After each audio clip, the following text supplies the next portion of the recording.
नमस्कार, मेरा नाम श्रीमती अमृता देवनाथ है। मैं श्यामाचरण देव विद्यापीठ की अध्यापिका हूँ, जो सिलचर जिला काछार, राज्य असम में स्थित है। आज मैं कक्षा 9 में सम्मिलित पाठ कृष्ण महिमा की व्याख्या करूँगी, जिसके रचयिता कवि रसखान जी हैं। सर्वप्रथम मैं संक्षेप में कवि परिचय दूंगी। रसखान हिंदी साहित्य के कृष्ण भक्त तथा रीतिकालीन कवियों में कवि रसखान का महत्वपूर्ण स्थान है। रसखान को रस की खान कहा जाता है।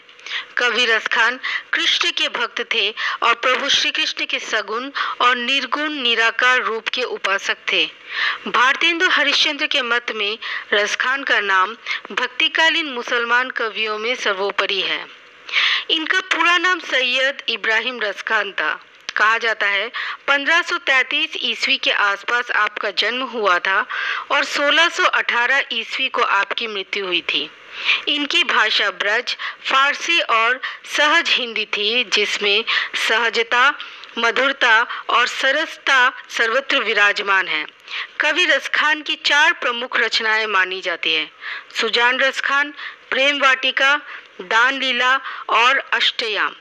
अपने आराध्य से संबंधित सभी उपकरण और स्थान जैसे गोकुल, गोवर्धन, ब्रज, वृंदावन आदि रसखान जी को अत्यंत प्रिय रहे।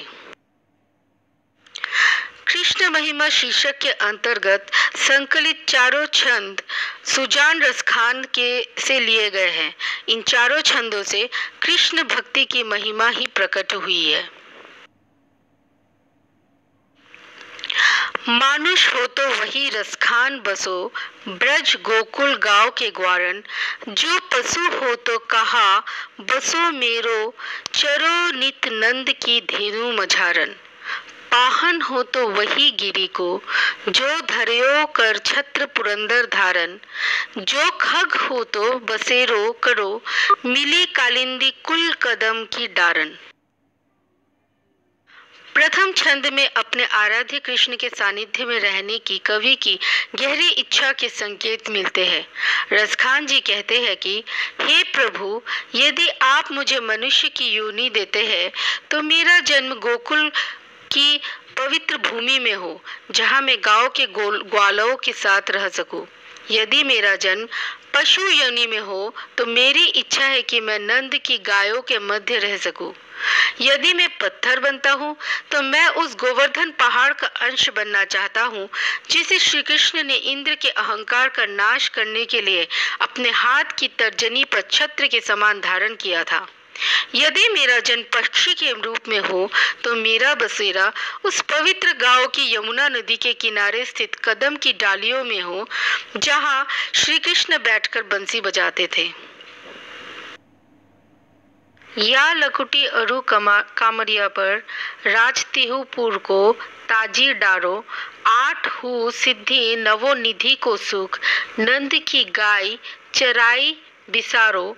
रसखान कबो इन आँखों से ब्रज के बन बाग तड़ाग निहारो।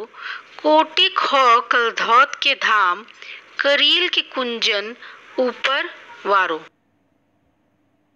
दूसरे छंद में रसखान जी की अपने उपास्य से जुड़े अलग अलग उपकरणों पर अपना सर्वस्व न्यौछावर करने की चाहत व्यंजित हुई है।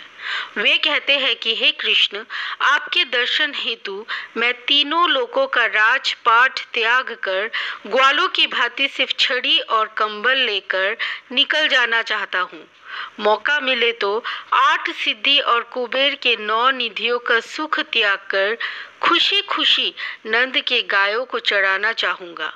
फिर रसखान जी दुखी होकर कहते हैं, न जाने कब मैं इन आँखों से ब्रज के वन, बगीचे व तालाब को देख सकूँगा। वे कहते हैं कि मैं श्री कृष्ण के ब्रज के एक कंटीले पौधे की झाड़ियों को देखने हेतु करोड़ों के सोने चांदी के नगर को न्यौछावर कर सकता हूँ। धुरी भरे अति शोभित श्यामजू, तैसी बनी सिर चोटी सुंदर।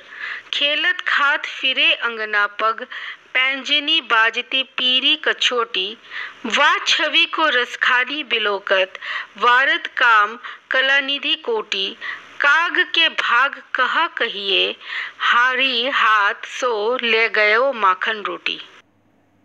तीसरे छंद में कवि ने अपने आराध्य श्री कृष्ण के बाल्य रूप की माधुरी का आकर्षक वर्णन किया है। वे कहते हैं कि श्री कृष्ण जी का रूप धूल से भरे होने पर भी अत्यंत शोभनीय है। वैसे ही उनके सिर पर बनी हुई सुंदर चोटी बड़ी मनोहारी है।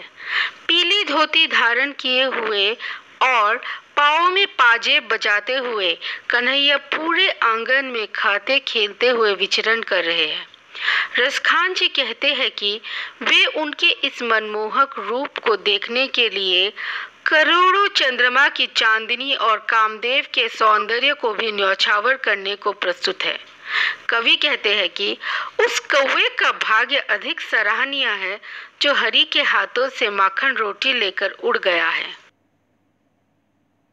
मोर पखा सिर ऊपर राखी हो, गुंज की माल गरे पहिरोंगी, ओढ़ी पीतांबर ले लकुटी बन, गोधन ग्वारनी संग फिरोंगी। भाव तो वो ही मेरे रसखानी, सो तेरे काहे सब स्वांग भरोंगी। या मुरली मुरलीधर को, अधरान धरी अधरा न धरोंगी।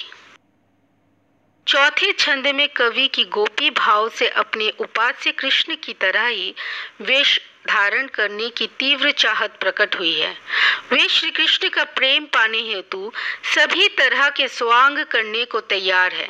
वे सिर पर मोर मुकुट और गले में गुंजा की माला पहनने को तैयार है। वे पीला वस्त्र धारण कर और हाथ में छड़ी लेकर पूरे दिन ग्वालों के साथ गायों के पीछे घूमने को तैयार है। कवि रसखान कहते हैं कि हे कृष्ण, आपको जो भी वेश पसंद हो वही रूप में धरूंगा, परंतु शर्त यही है कि मैं कृष्ण जी के द्वारा अधरों पर रखी गई बांसुरी को सौतिया दाह के कारण अपने होठों पर नहीं रखूंगा, अर्थात उस बंसी को जिसे श्री कृष्ण हमेशा अपने हाथों में लिए और अधरों पर लगाए घूमते हैं, उसे अपनी ईर्ष्या के कारण होठों से नहीं लगाऊंगा। यह थी कृष्ण महिमा पाठ के चारों छंदों की व्याख्या। इसके रचयिता रसखान जी है। यहाँ भाव की तल्लीनता, मार्मिकता और भाषागत सरसता चारों छंदों में दिखाई पड़ती है। इसी से हम देखते हैं कि वे कृष्ण भक्त मुसलमान कवि रसखान जी का स्थान इतिहास में अन्यतम है। धन्यवाद।